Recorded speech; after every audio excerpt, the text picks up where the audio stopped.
folks, this is all the fruit, and here I have a couple specimen of Viburnum rhytidophyllum, or the Leatherleaf Viburnum, one of the evergreen species. Well, Viburnum, I did not know this until quite recently. There is quite a number of edible Viburnums. Actually, they seem to be considered edible in America, while in Europe, despite having a couple native species, most people would say they are not edible.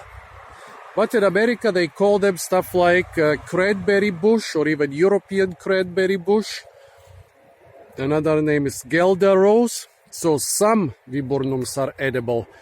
However, no website about edible Viburnums listed Viburnum rhytidophyllum as edible.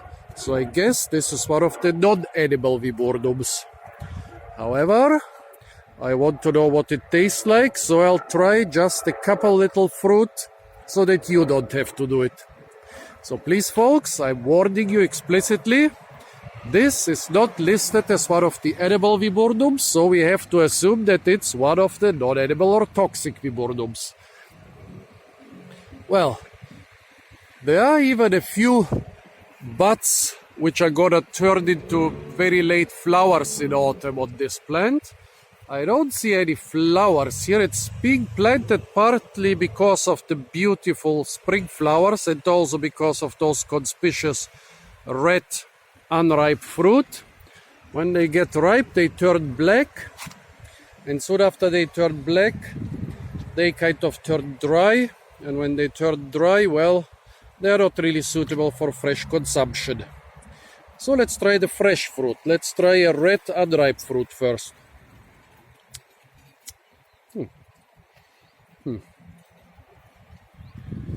Well, in the first 1 or 2 seconds it wasn't bad, but then when it reached the back of my tongue,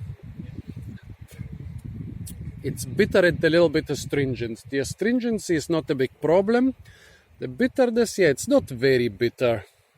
Little bit bitter. Now let's try the ripe fruit. Oh, see?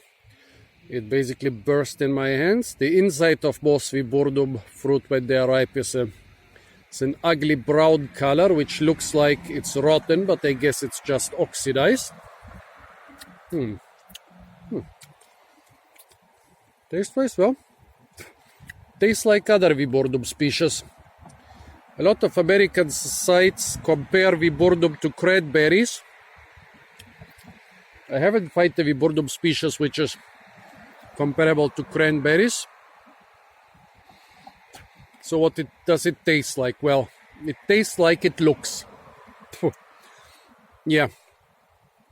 If I had a brown fruit, I would basically assume it to taste like this. A little bit sweet, but otherwise, yeah. More or less like sweet muck. Sweet, a little bit sweet, a little bit sour, but mostly bland. Still some reminiscence of bitterness and astringency, not much. Taste-wise, I would eat it. I wouldn't eat it in large quantities, except if I could process it somehow. But since I couldn't find one single website which is listing Viburnum rhytidophyllum as edible, I would be rather careful and not eat it. There is also another problem with Viburnum rhytidophyllum. You can maybe see that there are some small dots on the fruit.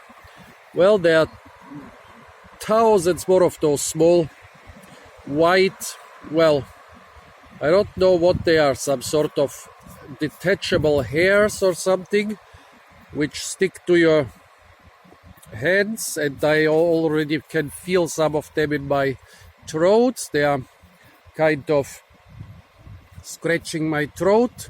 It's a type of itching powder. Basically, when I was feeding goats with the leaves, the goats started sneezing a lot when this dust, when those little, well, probably hairs or scales or whatever got into their noses.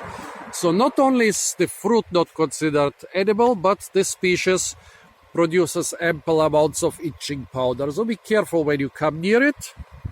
I guess if you eat 1 or 2 of the ripe fruit, they are not gonna kill you. You can eat them just to check out the taste, but don't eat it in large quantities.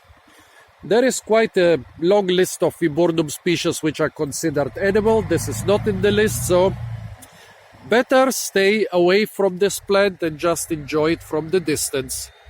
Okay, folks, this was Viburnum rhytidophyllum, the leatherleaf viburnum. Stay tuned for a lot more fruit videos from the parks and gardens of Germany. And don't forget to like, share, comment, and subscribe.